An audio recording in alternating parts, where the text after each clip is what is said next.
like this in games, and this and that one there is our sort of homage to scenes like that of looking toward the dangers ahead, the castle you will have to scale. So should jump back in the sandbox there. Yeah, there's a question from Alex Fox. Actually, I missed your question earlier about game design books. He says, what game design books do you recommend? So I have actually only read 2 game design books. And in general, I'm not sure if game design books are a really, really good way to understand some of almost like the academic point of view on game design. So, for example, there's Ralph Koster's A Theory of Fun or Jesse Sell's A Book of Lenses, which I think are really good books to understand kind of like the meaning of games and mechanics and how they fit into the world at large. But if you're looking for resources on how to make a game, I think those are all findable on the internet, right? Yeah, I think so too. A lot of that stuff is really things you can find about, if you're interested in using Unity or making your own engine or Game Maker or RPG Maker or Unreal or any of those kinds of things. There's resources out there to help you make, making your first game, trying your first stuff and all that kind of thing. Yeah, another, it's not a game design book, but it's a design book, and I think has sort of often revered in almost a holy way. There's a book called The Design of Everyday Things that's just about, it's about design as a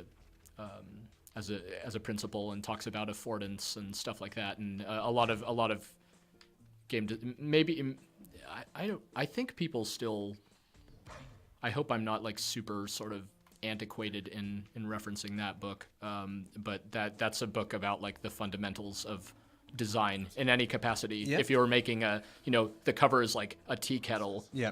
Not so, but a lot of the principles in that book relate to game design ideas. Yeah. So Design of Everyday Things is just a great book about design. I think another one that I read when I was first starting to think about game design was actually Understanding Comics. Understanding Comics. Yeah, by Scott McCloud. I actually read that on your recommendation. Yeah, it talks about a lot of things, but one of the basic things I love, and actually is directly applicable to the games we make here, is it talks about what happens between the panels of comics. Yeah. And how a lot of the action, the activity that happens in comic books is actually completely inside your imagination.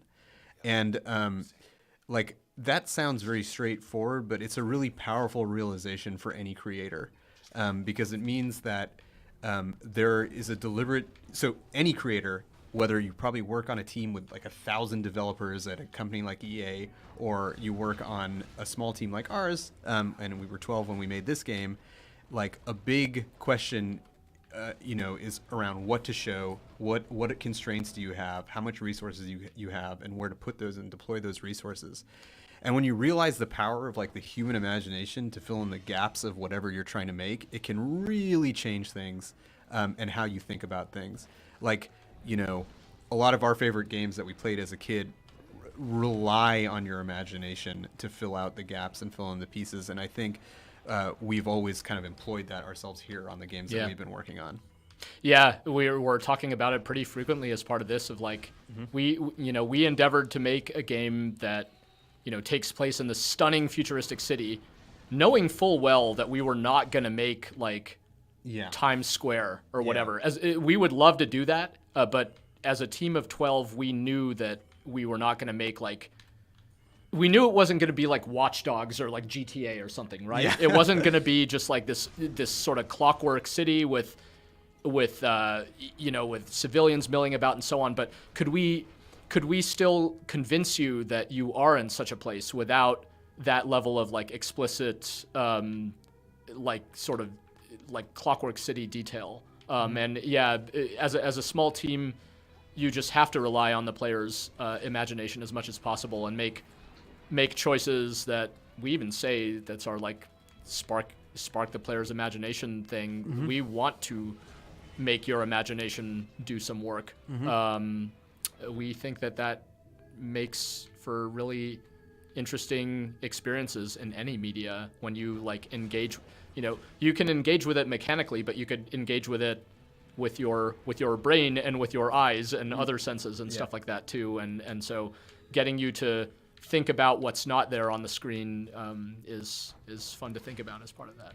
So we are approaching 2,000 viewers now. That is cool. And Thank you. For those of us who are joining later, we are, I'm Amir, and this is Greg, and we're 2 of the 12 people who worked on this video game, Transistor, which is the second game from our studio, Supergiant Games. We're playing through it and sharing stories about its development, talking about the process of creating it, and right now trying desperately to survive this 20 more seconds. This survival challenge, which is sort of an optional fight in our game, in order to achieve greater XP and greater music track selection. And greater music track selection, yes.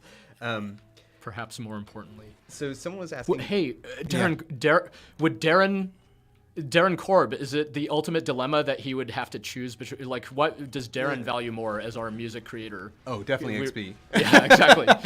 That was not hard for me to figure okay. out. Yeah. I mean, you know... We were talking before about Darren being a sort of power gaming motivated player. So 1 second remaining. While you survive this challenge and go into the access point potentially one last time... Oh, no, you don't have to. There's a question sort of about the characters tied to functions from Sakadu. How do you go about writing these things? Are there full world Bibles that you decide to attach to mechanics and unlocks, and what's sort of like what that process is? Yeah,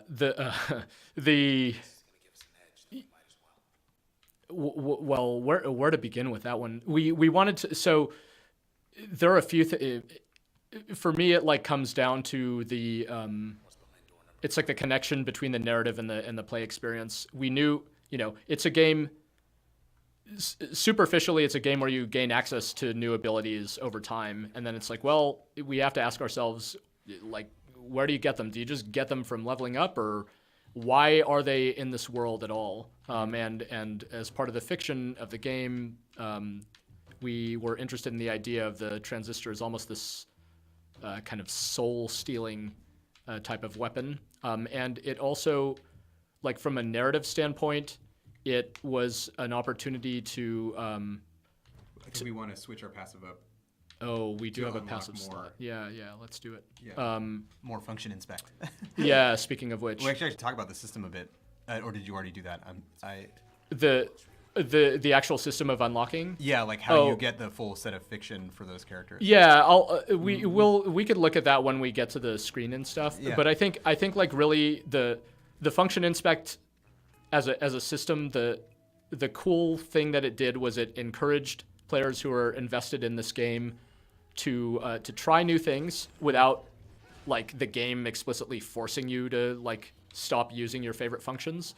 Mm-hmm.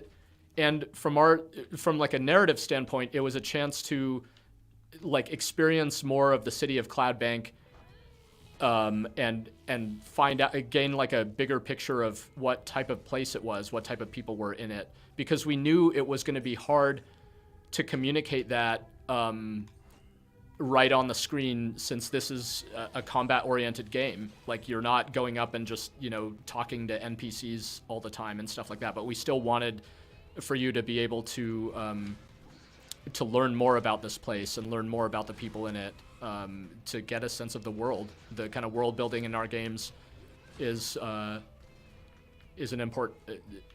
hey, did I win? Wait a minute. You're in an unwinnable trial, Greg.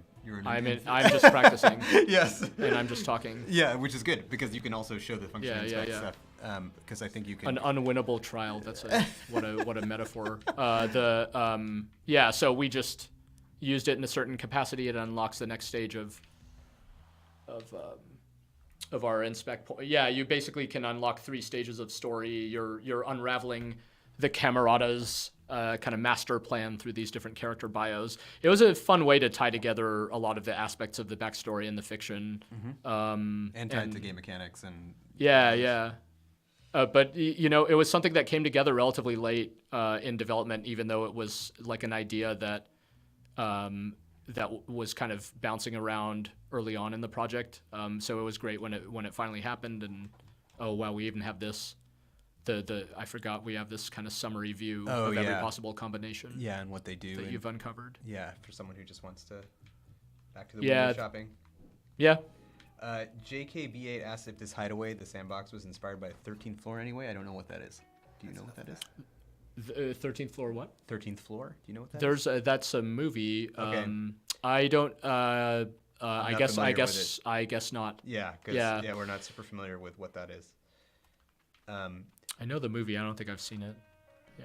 There was some of the kind of, there are a bunch of media influences on the people ask us about our influences. It's always really hard to answer because it's so many things, and it's also very like personal to a lot of folks on the team. So it's not, there isn't like a concise set of answers, but there were like this sort of subgenre of science fiction that we wanted to explore was certainly the kind of like was like a type of kind of like cyberpunk pioneered by Philip K. Dick, for instance, that sort of, a lot of it is about identity and it sort of trades in uncertainty. And you've probably seen movies like The Matrix and Dark City. I think they owe a lot to Philip K. Dick, and of course Philip K. Dick is also behind stories like Total Recall. Blade Runner. Yeah, of course, yeah, exactly. So it's funny that all that entire sort of genre can be traced to Philip K. Dick in a lot of ways. So that was like an aspect of it that was intriguing to us, and I think informed a lot of the decisions we made with how the world of this game is portrayed. People ask us like, is it all in the simulation, and is it just a computer, and like it's not by accident that the game doesn't like explicitly tell you that one way or another, and we're all though we're also happy that it's something that players are left thinking about. This game has all these kind of computery references in it that are hopefully they're hopefully intriguing more than they are like frustrating or something like that.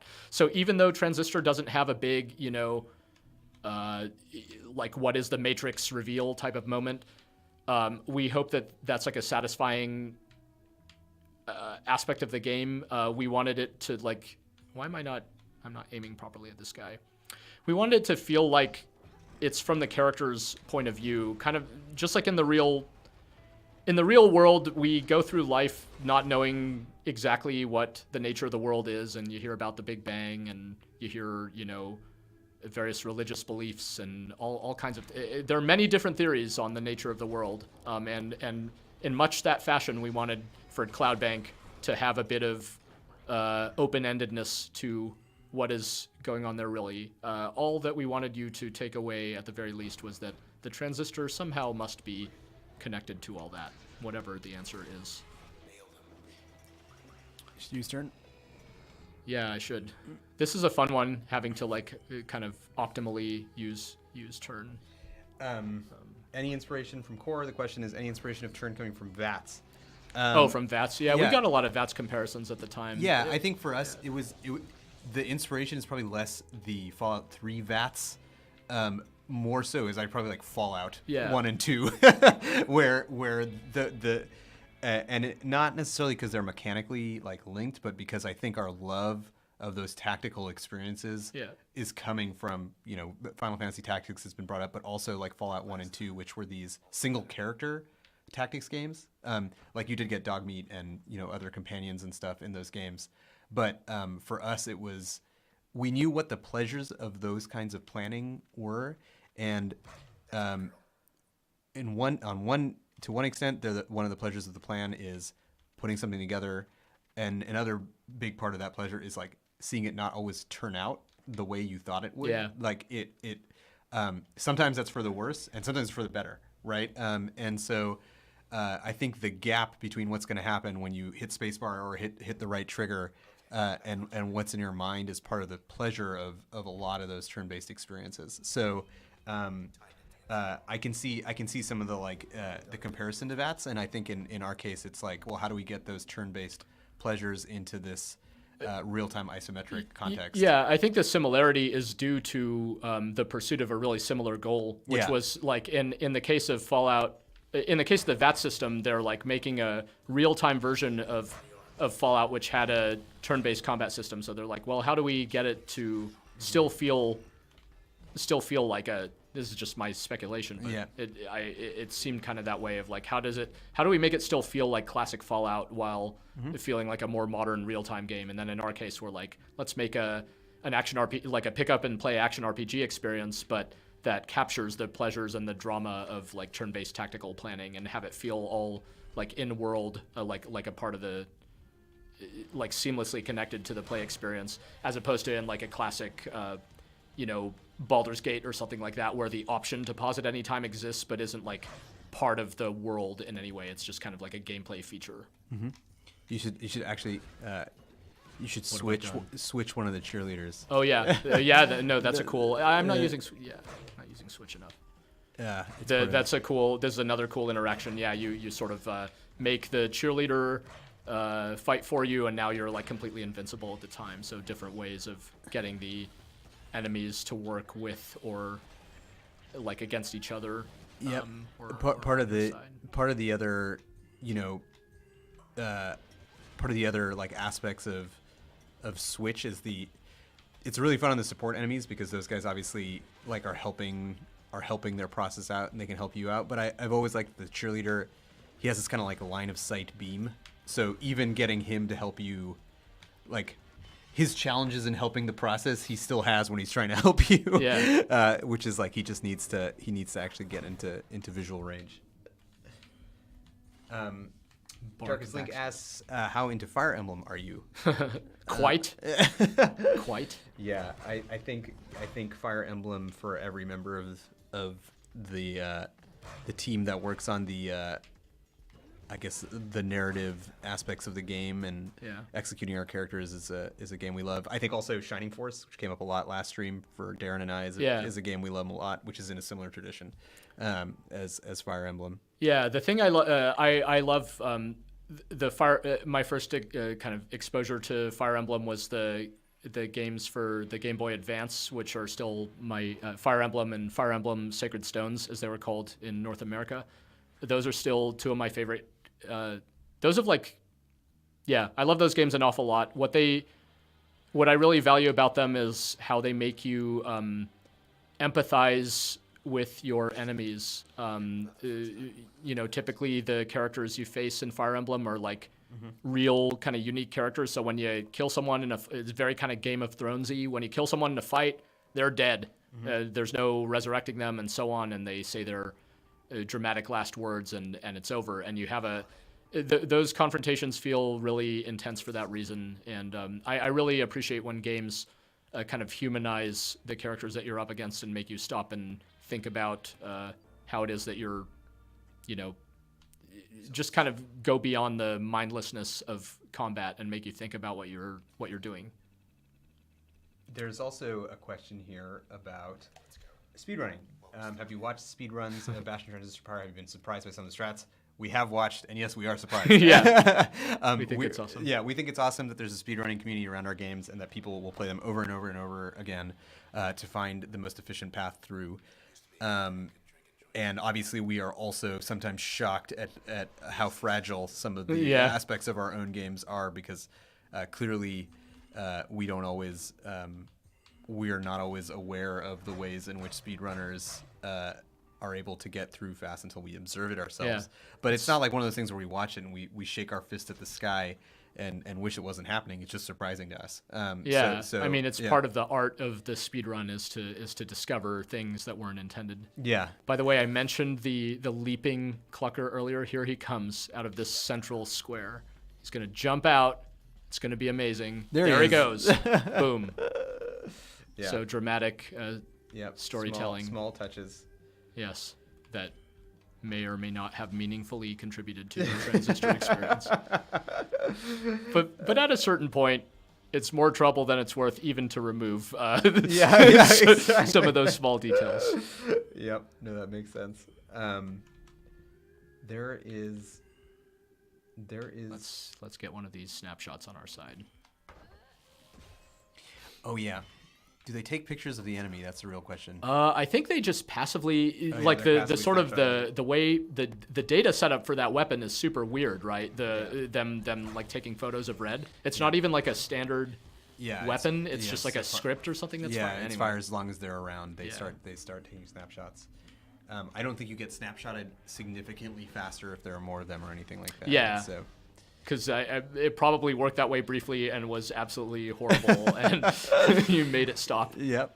I like his upgrade. He has his like machine gun, sort of submachine gun attack. Yeah. You can deal quite a bit more damage. Yeah, the 2.0 snapshots. This is an example of like so you see their health value there at 340.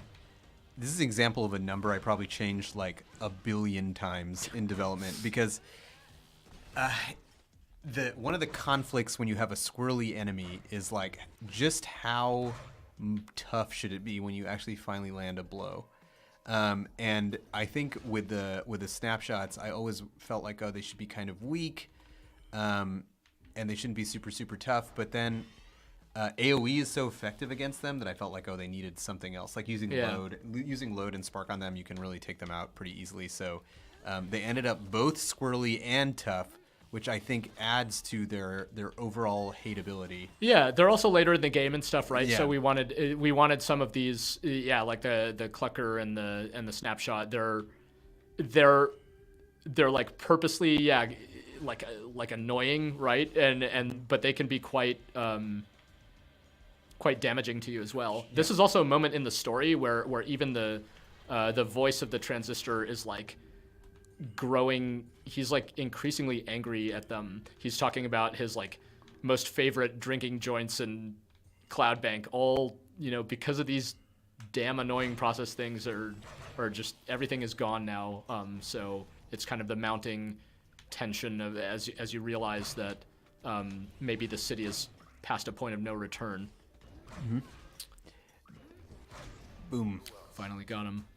So Sakadu says, one more level up. Supergiant seems to have a house style that distinguishes it from a lot of other studios. Was this intentional from the outset or an unintended product of something about a smaller team? Unintended product of consistent smaller team.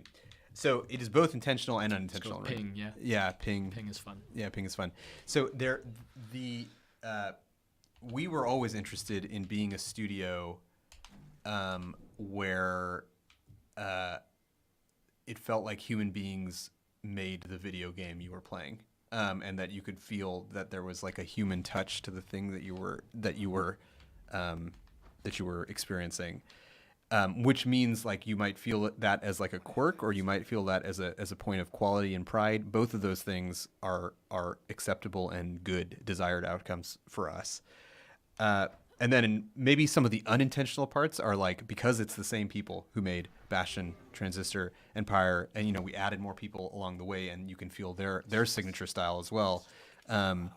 There's probably stuff in there that's just a result of our particular perspective, and when our particular perspectives are combined, produces some of these stylistic vibes. Oh, this is also a good moment, right, where you realize, hey, I'm going to a more processed part of the city now, which is alluded to earlier in the level, where you see the more processed part, and now you're actually headed there. Yeah, and High Rise this is one of Amir's levels coming up. What was this called? That was not. Was it just High? Man, what was internally was this? It's not rooftop. This is elevators. That's right. Yeah, rooftop center. Yeah. And the first introduction of the elevator. Well, I mean, we each worked on the elevator, right? Yeah, I worked on the elevator. We each obviously worked on. I don't think I did anything with elevators. I think you did all the elevator stuff. But you did this fight coming up that's on the elevator. Oh, that's on the elevator. Sure. Yeah. I just like executed the weird wrapping technology. I think we want to try Ping. Let's try double, 200% turn planning is pretty cool. Yeah, let's make it an active though, so we can actually like shoot with it. More of a what did we have? Oops. Get rid of that. Yeah, we're rolling now. Damage resistance. We could do a. We could also inspect and see which ones. Oh, we have new limiters. We should turn them on. Yes, and it's a cool one too. Just the faster. Oh, faster respawn. Yeah. So you have to go and grab them later. That's actually an example of there are some, I was talking to another designer about this that I super respect their games, and one of the things they talked about is sometimes you can tell your design is kind of becoming more complete because actually there's a very small number of knobs that completely change how difficult the game is. And in our case, one of the most essential numbers that changed how hard the game was how fast cells respawn. Yeah. That number kept having to go up a little bit. Yeah, right? exactly. Yeah. And then the limiter was a great way to sort of bridge the gap. Bridge the gap of like, hey, we kind of like it from playing the game a lot when the number is pretty low because we're like always seeking out those cells and we're thinking more when we're in turn about both how we're going to kill the enemies we're fighting, but also like how we're going to pick up the cells that we've created by killing previous enemies. So it's just one of those things where it's really fun to look at. There's ping. Yeah. To try and figure out what that value should be, across different enemies, and then also like how the limiter, how intense should the limiter be, and we decided it just doubles the speed because we figured when we crank it, it was really, really good. This humming is nice too because, so one of the questions that we had when implementing humming is what should happen when there isn't a music track playing, and so these things she's singing, just paper boats. Yeah, which you don't. It's actually a preview if you do it earlier in the game. Yeah. Of a moment that happens much later, and I think speaks to like.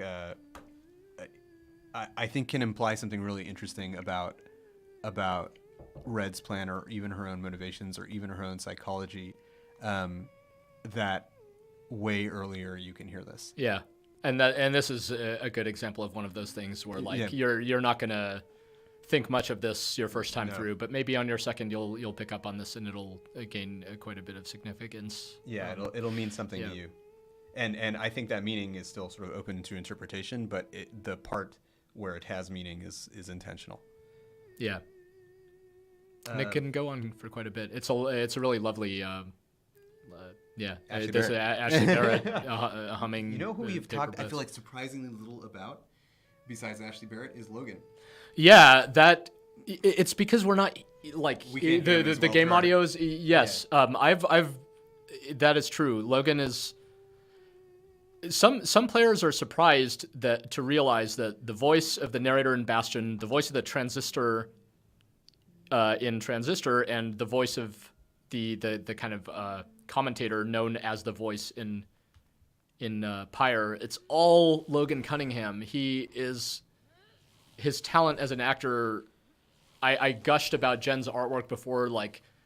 I can go down the list, but Logan is another one of those folks who we work with where his talent is just mind-blowing to me in perpetuity, and that we've had him in such a different role in each game. Oh, there were so many. We could start going up the gondola here, but we spent so much time trying to find his character. We knew. We wanted to work with Logan on this project for sure after having because it was so great working with him on Bastion.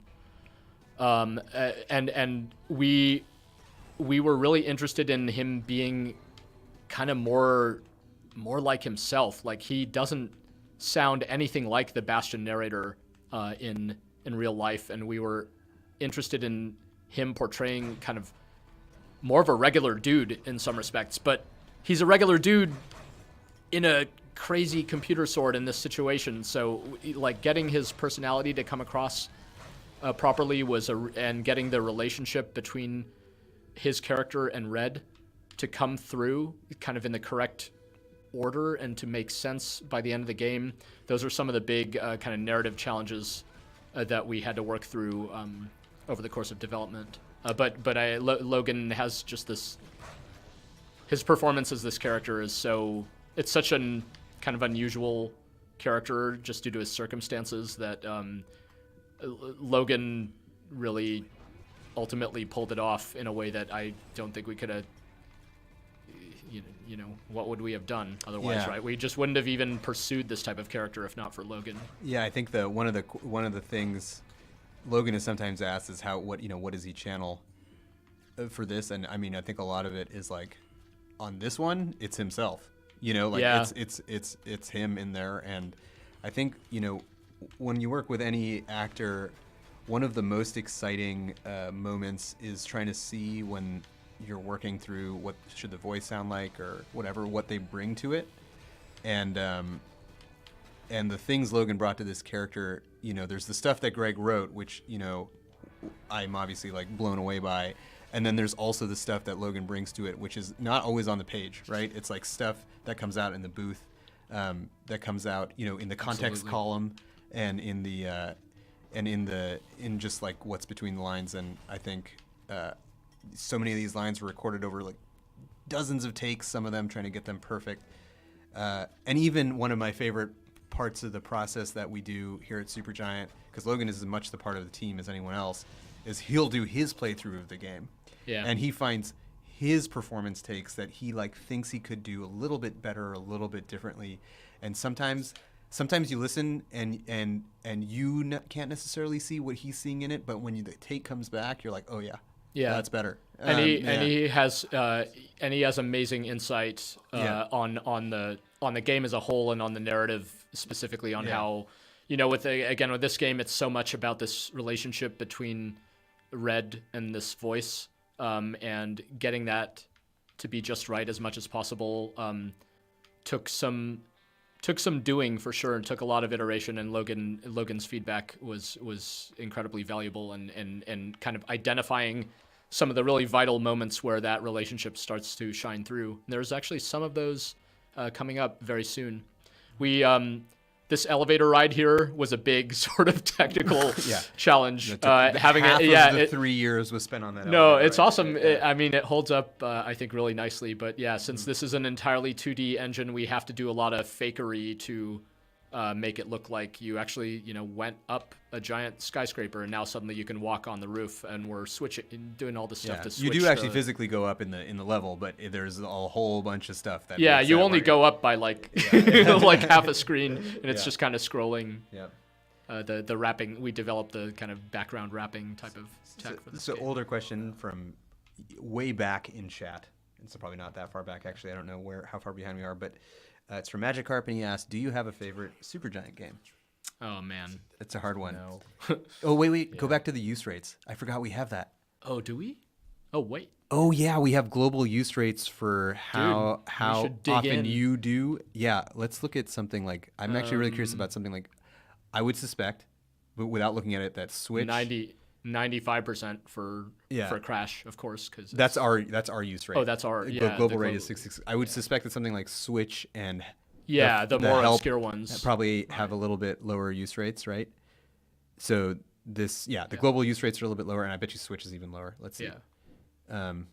It was 15.66, and then here it's 6.13.4. Yeah, so that makes sense to me. That some of these like tweakier ones are a little bit have a 4% isn't bad for like one of the most obscure sort of interactions. Actually, a good opportunity to talk about something from a game design perspective, which is like, what number do you want to see there? And I think it can be tempting to think, oh, we want to see that.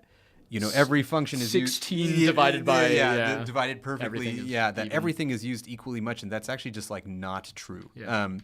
I think as game makers, as game designers, we actually use rates, like we don't instrument our games. Like even though Transistor has all this stuff in it, it's actually for like the purpose of like world building and like interest in the kind of universe. Like Transistor's universe makes it make sense that you see these numbers reflected back to you, but we don't go back and like retune our games based on what those numbers are or something like that. For me, the use rate is less important than like of the people who end up using Switch or who end up using Help, like are they able to produce effective stuff, and do they love it? Like does it represent a play style or a player experience that someone really really loved? And we don't have the stats of how much people love stuff represented here, but the point is, like, even when these things are picked less, they can make the stuff you pick feel more impactful and more exciting. That like you were like, well, I know that's there for me, but it's not for me, and that's totally okay. Yeah, and we that's breach on ping. Breach on ping is like probably one of the ultimate real-time sort of options in this game. Yeah. It's true of the narrative as well. So we have that mindset, I think, across the board where we're very happy to put stuff in our games for knowing that only like a subset of people who play our games will choose to engage with it, because we know that even though it doesn't like affect 100% of players, the players it does affect, it will affect them. It has a high chance of affecting them profoundly, and that work is worth it to us. Yeah. And that's true of like mechanical aspects of these function combinations, and it's true of like off the beaten path little narrative moments and stuff like that as well. Like I get asked sometimes, some super kind of relatively intense moments in the story of this game relate to interactions with those terminals that we've been seeing. And the terminals in most, with only a couple of exceptions, are completely optional. So you can go through all of Transistor without ever, meeting Amelia Garber and these kind of like, without ever accessing that function inspect screen. And people are like, man, or like, why would you do that? And it's because people opt into that information because they want it. And it's totally okay for someone to play and experience this game without accessing those parts of the game. They may enjoy it for entirely different reasons, and we're like completely comfortable with that. In fact, we think it's fantastic. Yeah. In fact, that you could just sort of play it in different ways. This is a combat first introduction of fetch as an enemy, right? Yeah. And it is a this used to have like 5 of them. I remember when we first made this fight. But he is a tough dude. He's a tough dude, especially when he's surrounded by weeds that heal him. But this is like an example of... This is like one of those examples in our games, I think, where the fiction and mechanics actually like work pretty well together, where I think for the process, there was always a hope that they would feel like an ecosystem with their own roles in this. And sometimes those ideas, they're like heady ideas that you can write, but are often hard to communicate in mechanics. But here, it's that working together. Right? Yeah. Whenever the fetch gets damaged, he heads towards a weed to heal him up, and you start to realize, hey, if I want to make significant progress, I might have to kill these weeds first. And part of the reason those ideas are tough to like see come to fruition is because it requires us to like actually just build a whole bunch of these different enemies, and then finally like have them work in concert, and then. There's inevitably a ton of like bugs and weird issues when they start interacting with each other, but it was definitely like a big, as you just said, a hope with our enemy design for this game that we knew it wasn't going to have like the sheer number of enemies as in something like Bastion, but for them to level up and be able to interact with each other in like more sophisticated ways and feel like basically like a cohesive enemy faction with discrete role. It's kind of like owing back to our days of working on real-time strategy games when you think of like the Protoss or something like that. They all back each other up. Oh, he got what's our fetch doing there? He was just chilling. He was waiting for you to get back into eyesight. Yeah. For those asking, our games are in our own tools and technology. What you're watching right now is Supergiant playing through Transistor. We are 2 of the 12-person team that worked on Pyre, and yesterday we streamed our first game, Bastion. Tomorrow we'll be streaming our 3rd game, Pyre. We're here just sharing stories about its development. I know on the front page of Steam it says we're playing Bastion. It does? Yeah, that's no big deal because we would have to take the stream down in order to fix it. But you are watching us play our 2nd video game. We have a very important question here from Sakadu, who's asked a bunch of good questions so far, and that is, does Red skin her knees when she does the slide? I think that is actually answered by the fiction of the game. I think it is. Because she's wearing boots and the tights, right? Well, I thought you were going to go a different direction with that altogether, which is that Cloudbank, nobody skins their knees in Cloudbank. That is the type of concern that you may have in real life, but the citizens of Cloudbank are past that level of concern. You're not going to find anybody... We wanted to have a world where society has moved